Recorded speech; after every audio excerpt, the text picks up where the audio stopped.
பிரியமானவர்களே, ஆண்டவராகிய இயேசு கிறிஸ்துவின் நாமத்தில் என் அன்பின் வாழ்த்துக்கள். தேவனுடைய அன்பு மகத்துவமானது. தேவனுடைய அன்பு உண்மையானது. இன்றைக்கு அந்த தேவனுடைய அன்பை குறித்து நான் உங்கள் மத்தியிலே பகிர்ந்து கொள்ள ஆசைப்படுகிறேன். ஏசாயா தீர்க்கதரிசன புஸ்தகம் 54 அதிகாரம் 7 வசனத்தில் வாசிக்கிறோம்.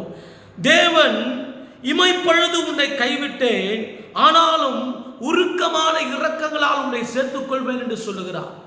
பாருங்க, இமைப்பொழுது உன்னை கைவிட்டேன், ஆனாலும் உருக்கமான இரக்கங்களால் உன்னை சேர்த்துக் கொள்வேன். தேவன் ஏன் கைவிட்டார்? இந்த வார்த்தை யாருக்காக சொல்லப்பட்டது? இந்த வார்த்தை இஸ்ரவேல் ஜனங்களுக்காக சொல்லப்பட்டது. இஸ்ரவேல் ஜனங்கள் தேவனை விட்டு பின்வாங்கி போகும்போது, இஸ்ரவேல் ஜனங்கள் தேவனுக்கு விரோதமான காரியங்களை செய்யும்போது, தேவனுக்கு பிரியமில்லாத காரியங்களை செய்யும்போது தேவன் அவர்களை கைவிட்டது உண்மைதான். ஆனாலும் அவர் சொல்லுகிறார், உன் மீது நான் வைத்திருக்கிற அன்பு பெரியது, உன் மீது நான் வைத்திருக்கிற பாசம் பெரியது, உன் மீது நான் வைத்திருக்கிற நேசம் பெரியது. எனவே உருக்கமான இரக்கங்களால் உன்னை சேர்த்துக் கொள்வேன் என்று சொல்லுகிறார். அருமையானவர்களே, ஆண்டவர் எவ்வளவு நல்லவராக இருக்கிறார் பாருங்க. நம்ம மேல ரொம்ப அன்புள்ளவராக இருக்கிறாருங்க. இந்த உலகத்தில் உங்களை யார் நேசிக்கிறா, யார் உங்களை நேசிக்கிற, யார் உங்கள் மீது அன்பு செலுத்துறாங்க, யார் உங்கள் மீது அன்பு செலுத்தவில்லை என்று நீங்கள் யோசித்து கலங்கிக் கொண்டிருக்கிறீர்களா? உங்களை நேசிக்கிற ஒருவர் இருக்கிறார். அவர் முடிவு பரியந்தம் உங்களை நேசிப்பார். முடிவு பரியந்தம் உங்கள் மீது அன்புள்ளவராக அவர் இருப்பார். இயேசு கிறிஸ்து வாழ்ந்த நாட்களிலே அவருடைய சீஷர்கள் 3 வருடங்கள் அவரோடு கூட பயணம் செய்தார்கள். 3 வருடம் தான் அவங்க கூட இருந்தாங்க, இயேசுவோடு கூட இருந்தாங்க. நீங்க வேதத்தில் வாசித்து பாருங்க. யோவான் 11 அதிகாரம், யோவான் 13 அதிகாரம் 1 வசனத்தில் பார்க்கும் பொழுது, முடிவு பரியந்தும் அவர்களிடத்திலே தேவன் அன்பு வைத்தாராம். யோவான் 13:1 இயேசு தன்னுடைய சீஷர்களை பார்த்து சொல்லுகிறார், முடிவு பரியந்தும் அவர்கள் மீது அன்பு வைத்தாராம். இயேசு கூட இருந்தது 3 வருஷம் தாங்க. 3 வருஷம் தான் சீஷர்களோடு கூட இருந்தாரு. ஆனா சொல்றாரு, முடிவு பரியந்தும் நான் அவர்கள் மீது அன்பு வைத்தேன் என்பதாக சொல்லுகிறார். இந்த உலகத்துல ஆண்டவருடைய அன்புக்கு ஈடாக இந்த உலகத்துல ஒன்றுமே கிடையாதுங்க. மனிதனுடைய அன்பு வேணுமானாலும் மாய்மாலமான அன்பாக இந்த உலகத்திலே காணப்படலாம். ஏமாற்றுகிற அன்பாக இந்த உலகத்திலே காணப்படலாம். மாய்மாலமான ஒரு அன்பு, ஏமாற்றுகிற ஒரு அன்பு. ஆனால் தேவனுடைய அன்பு அது மாறாத அன்பு. தேவனுடைய அன்பு அதை என்னால் விவரிக்க முடியவில்லை. வேதம் சொல்கிறது, எரேமியா 31 அதிகாரம் 3 வசனத்திலே, அநாதி சிநேகத்தால் உன்னை சிநேகித்தேன், ஆதலால் காருண்யத்தினால் உன்னை இழுத்துக் கொள்ளுகிறேன் என்று சொல்லுகிறார். இன்னொரு மொழிபெயர்ப்பில் விதமாய் வாசித்தோம், ஜனங்களே, நான் உங்களை நேசிக்கிறேன், எனது அன்பு என்றென்றைக்கும் நீடித்திருக்கும், ஆகையால் நான் தொடர்ந்து உங்களுக்கு அன்பு காட்டினேன் என்று சொல்கிறார். என் நேசம் பெருசு, என் அன்பு பெருசு, என் பாசம் பெருசுன்னு சொல்றாருங்க. ஒரு தாய் தகப்பனுடைய அன்பை காட்டிலும் தேவனுடைய அன்பு விலையேறப்பட்ட அன்பு.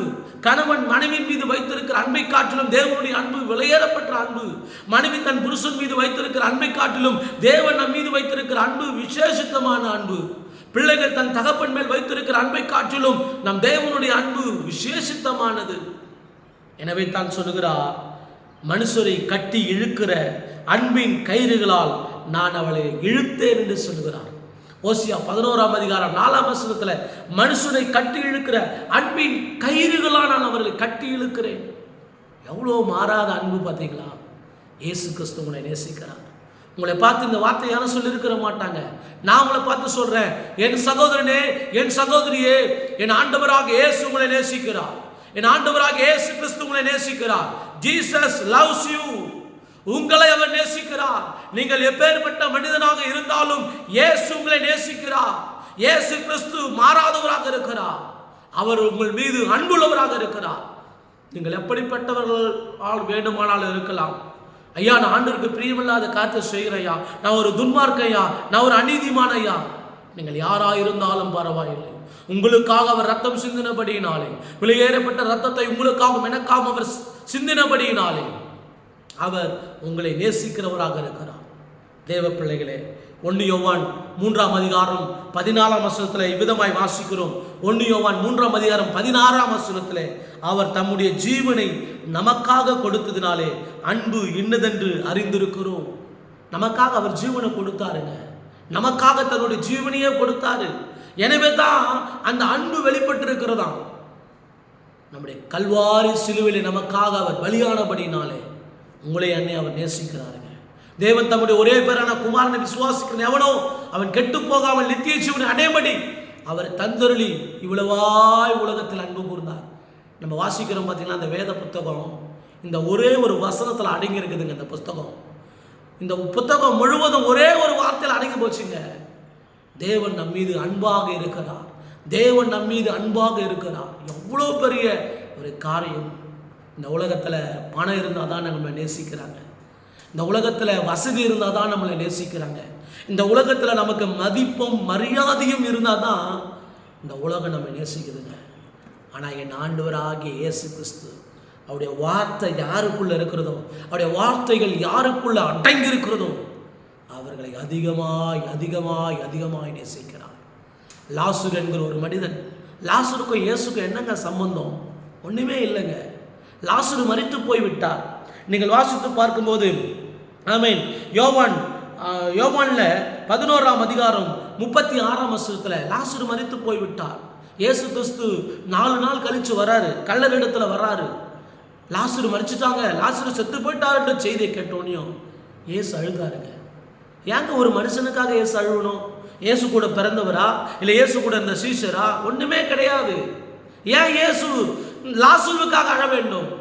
மக்கள்லாம் சொல்றாங்க, அப்போது யூதர்கள் இதோ இவர் அவனை எவ்வளவாய் சிநேகித்தார் என்றார்கள். யூதர்கள் எல்லாம் சொல்றாங்க, இயேசுவை வெறுக்கிற யூதர்கள், இயேசு மீது மூர்க்க வெறியமாய் இருக்கிற யூதர்கள் சொல்றாங்க, இயேசு அழுவதை பார்த்து இவனை எவ்வளவா நேசித்து இருக்கிறாரு, இவன் மேல எவ்வளோ அன்பு இயேசு வைத்திருந்தா அவர் கண்ணீர் விட்டு அழுவார் என்று சொல்லி யூதர்கள் சொல்றாங்க. தேவனுடைய பிள்ளைகளே, உங்களுக்காக எனக்காக அழக்கூடிய ஒரு நல்ல ஆண்டவர், நல்ல தேவன், நல்ல தகப்பன் இருக்கிறாருங்க. எவ்வளோ பெரிய அன்புங்க, அது மாறாத அன்புங்க. அந்த அன்புக்கு ஈடு என்ன இந்த உலகத்தில் ஒன்றுமே இருக்காதுங்க. என் இயேசு கிறிஸ்து உங்களை நேசிக்கிறார். இந்த உலகம் உங்களை வெறுத்து தள்ளி இருக்கலாம், இந்த உலகம் உங்களை புறம்பே தள்ளி இருக்கலாம். யூஸ்லெஸ், நீ ஒன்றுத்துக்கும் உதவாதவன், உன்னால் எனக்கு ஒன்றும் கிடையாது, நீ பிரயோஜனமற்றவன் என்று சொல்லி இந்த உலகம் உங்களை புறக்கணித்திருக்கலாம். ஆண்டுடைய வார்த்தை சொல்லுகிறது, என்னிடத்தில் வருகிறவனை நான் புறம்பே தள்ளுவதில்லை என்பதா. எவ்வளோ பெரிய அன்புங்க. இயேசுவை தேடி வந்தாங்க, குருடர்கள் வந்தாங்க, குஷ்டரோகிகள் வந்தாங்க. குஷ்டரோகிகளை நீங்கள் நேசிப்பீங்களா? குஷ்டரோகிகளை நீங்கள் நேசிப்பீங்களா? கைகளெல்லாம் அழுகி போன ஒரு நிலைமையில் நான் குஷ்டரோகிகள் மத்தியில் ஊழியம் செய்து கொண்டிருக்கிறேன். அவர்களுடைய சூழ்நிலைகள்லாம் பார்க்கும்போது மிகவும் அருவருப்பாக இருக்கும்.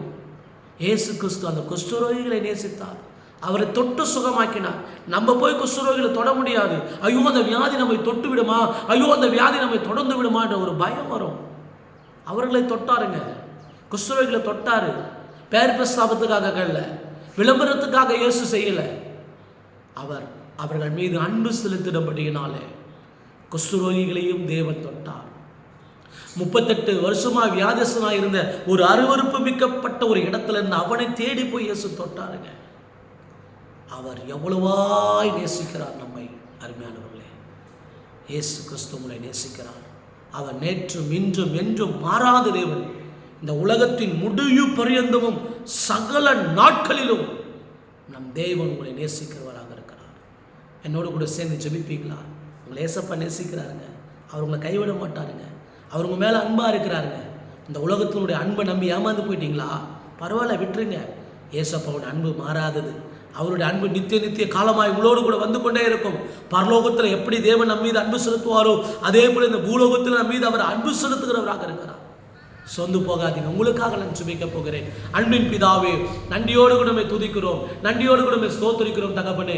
இதோ அன்பினால் ஆண்டவரே, அன்பின் கைதிகளால் எங்களை இழுத்து கொண்டவரே ஸ்தோத்திரம். இந்த வேலையில கூட ஒவ்வொருவருக்காக நாங்கள் சுபிக்கிறோம் ஐயா. உலக அன்பை நம்பி ஏமாந்து போய் இருக்கிற ஒவ்வொரு சகோதரனுக்காக சகோதரிக்காக நாங்கள் ஜெபிக்கிறோம். இந்த உலகத்தினுடைய அன்பெல்லாம் மாய்மாலமான அன்பு ஆண்டவரே, இந்த உலகத்தினுடைய அன்பினால கைவிடப்பட்டிருக்கிற என் சகோதரனுக்காக சகோதரிக்காக நான் ஜெபிக்கிறேன் ஆண்டவரே. இவர்கள் ஆண்டவரே ஆண்டவரே அப்பா ஸ்தோத்திரம், நாங்கள் ஆராதிக்கிற தேவன் எங்கள் மீது அன்புள்ளவராக இருக்கிறபடினாலே தோதிக்கிறோம். ஆண்டவரே, அன்புக்காக ஏங்கிக் கொண்டிருக்கிற பிள்ளைகளுக்காக நான் ஜெபிக்கிறேன். ஆண்டவரே ஸ்தோத்திரம், என்னை நேசிப்பதற்கு இந்த உலகத்தில் யாரும் இல்லையே, என் மீது அன்பு சொல்வதற்கு இந்த உலகத்தில் யாரும் இல்லையே, என்னை பாசமா பார்த்துக்கிறதுக்கு யாரும் இல்லையே, என்னை விசாரிப்பதற்கு யாரும் இல்லையே, நீ சாப்பிட்டியா என்று கேட்பதற்கு எனக்கு யாரும் இல்லையே, நீ என்ன செய்கிறாய் என்று கேட்பதற்கு எனக்கு யாரும் இல்லையே, நான் ஒரு அனாதையாக, நான் ஒரு திக்கற்றவனாக, எல்லோராலும் கைவிடப்பட்ட ஒரு நிலைமையில நான் காணப்படுகிறேனே, என்னை யார் இந்த உலகத்திலே நேசிப்பா என்று சொல்லி வருத்தத்தோடு தாகத்தோடு இருக்கிற ஒவ்வொரு பிள்ளைகளையும் இயேசு கிறிஸ்து நேசிக்கிறபடி நான் ஸ்தோத்திரம். இயேசு ஆண்டவர் நேசிக்கிறபடினாலே ஸ்தோத்திரம். நீ நேசிக்கிறீர் ஆண்டவரே. இந்த செய்தியை கேட்ட ஒவ்வொரு பிள்ளைகளும் நீர் ஆசீர்வதிப்பீராக. இயேசு கிறிஸ்துவின் விலையேறப்பட்ட நாமத்தில் ஜெபிக்கிறோம் பிதாவே. ஆமென்.